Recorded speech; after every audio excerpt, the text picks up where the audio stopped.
Hello everyone, I'm Izzy Jofo, and I have been seriously drawing for 9 years now. Isn't that crazy? I started drawing with the intent of getting better in 7th grade, and I'm less than a year away from having my college degree. Like a lot of artsy kids in the mid-2010s, I wanted to be a storytime animator. This was right about the time that content creators like The Odd Ones Out, Jaden Animations, Let Me Explain Studios, Tim Tom, and so many others were starting to become really popular. Because of this, I've had a persona of sorts for a really long time. To sort of celebrate my past, I decided to draw the evolution of my persona throughout the last 8 years. Yes, I know I said I've been drawing for 9 years, but I didn't have an online persona until a year after I had been drawing seriously. And I thought I'd tell y'all about my past personas and a little about my journey with art as I showed them off. Now, if I think about the first time I really got into drawing, I remember in about 3rd grade I drew nothing but dogs. Specifically, nothing but Dalmatians. I loved 101 Dalmatians. Not the movie though, we didn't have the movie growing up. No, I was into this animated storybook CD game that was at my grandparents' house.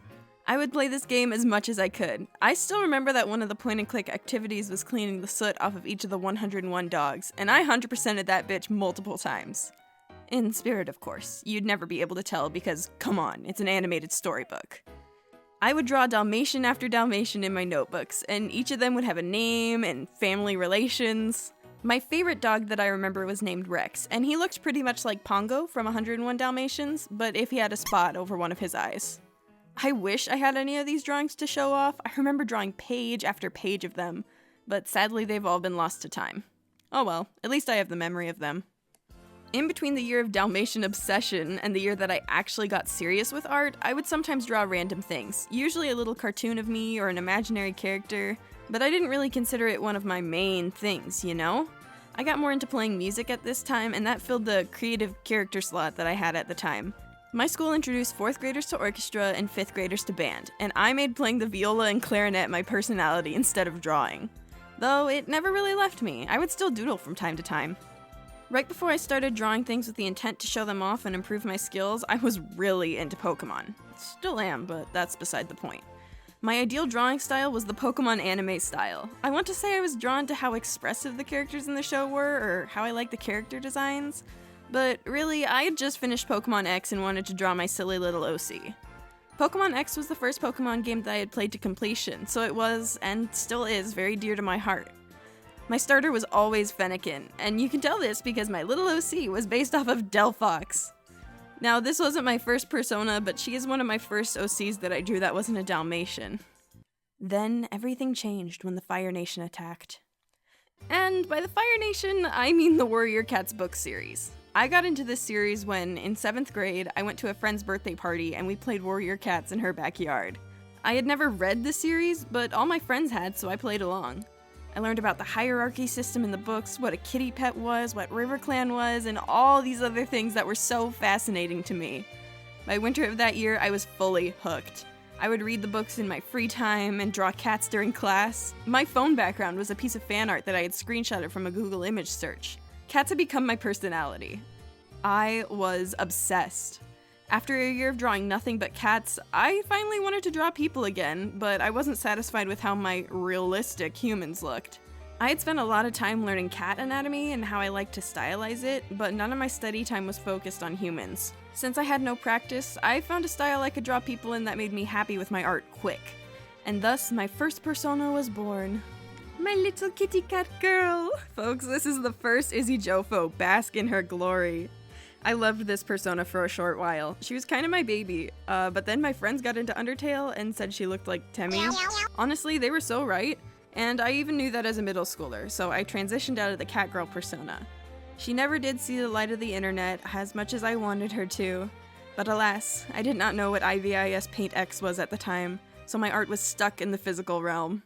After Catgirl Jofo, I moved on to a persona who was loosely based off of my imaginary friend I had as a child named Sharika.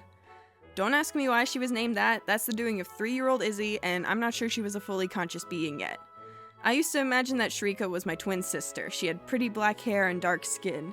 Sharika Jofo, though, was kinda Amethyst from Steven Universe coded. She had a shorter and stockier build. I didn't draw this persona much. Hell, I don't know if I have a single fully finished drawing of her. But she went on to inspire the next two personas of mine, and I feel she's really important to show here.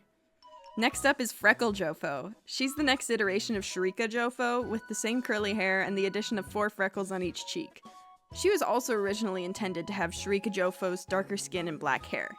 This is when I fell back in love with the simple style I had used for my first persona. I was able to be super expressive with this style since I didn't have to worry about my lacking anatomy skills.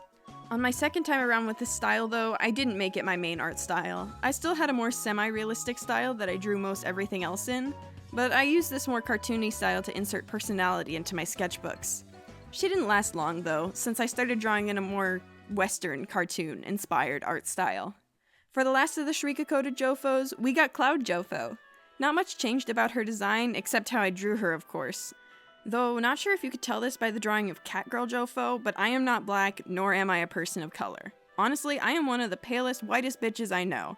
This is why I phased out of this kinda Izzy Jofo. I realized once I started posting online that representing myself as someone I blatantly am not isn't super cool. For a time, I had separated this character from me, claiming that I'm Izzy and she's Jofo, or I'm just me and she's Izzy Jofo. But when I used this character as my persona, I felt obligated to color her with colors accurate to me, rather than her intentional design. I didn't want anyone to think that I was trying to get privilege points or something. She really was based off of my imaginary friend that I've had for longer than I can remember, but I didn't need to use her to represent me, you know? After that realization, I decided to design a persona that was just what I looked like, and oh boy, she was special. Going back to the simple circle for a head, trapezoid for the body style, we arrive at iconic Jofo. This was the first Sona in a really long time who felt like me. I drew her all the time. Instead of writing notes in my sketchbook, I would draw her speaking what I was thinking. Instead of bottling my feelings, I would draw her saying how I felt about a test at school. I made her present a PowerPoint with recorded lines instead of me. This Jofo was the most iconic one for me since Catgirl Jofo. This Jofo also marks the beginning of my little 1, 2, 3 hair fluff that I draw all the time. She's just an icon, what can I say? Long story short, I love her. This next Jofo isn't so much of a new design, but more of an iteration on iconic Jofo that I made when I cut my hair.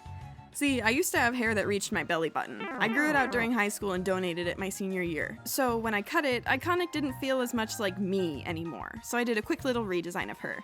She still had the 1, 2, 3 hair fluff, but now it was a short little thing on top of her head. I also became much more confident in my looks after cutting my hair, and that was reflected in her little personality. Basically, I drew her with the little smug eyes more often. I decided to call her Haircut Jofo. She's not as important in my persona lore as iconic, but she's still important enough to include here, I guess. The next persona technically was my active persona before Haircut Jofo, but I couldn't bear to separate her from iconic, so here we are. This is just an old design of Casey. This was around the time that I started thinking about the story that I talk about in my info dumping about my characters video, and if you saw that video, you know that Casey was just me for a time. I used Casey as my persona on most websites rather than iconic Jofo, but they were working together for a time. Casey was my avatar online, but iconic Jofo was my offline persona in my sketchbooks and schoolwork.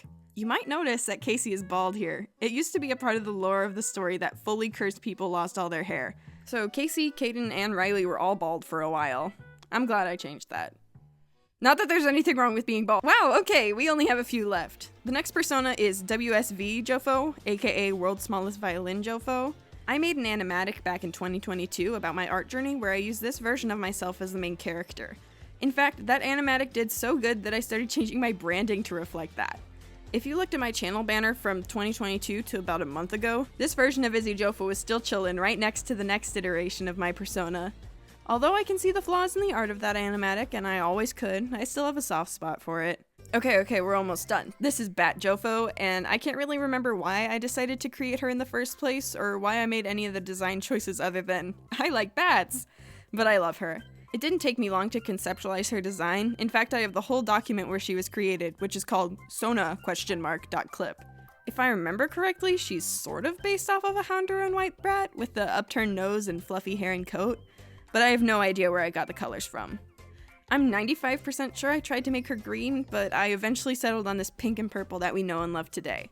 While I did love this design, there were always elements that I was fighting with, whether it was the nose being tangential with the glasses, the eyes looking too big or small in the frames, the hair and ears getting lost in not only each other, but the texture of the jacket as well. The list goes on and on. Eventually, I learned that I was happiest with Bat Jofo's design when I was simplifying her shapes. I was a big fan of the big googly glasses with just a pupil inside, and I liked the little mouth rather than the larger, more realistic one. I like not having to worry about the strange transitions between skin, hair, and ears. I like the big diamond-shaped ears.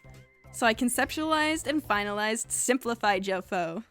Simplify Jofo is named after the drawing I made to commemorate the choice I made to, well, simplify the character design.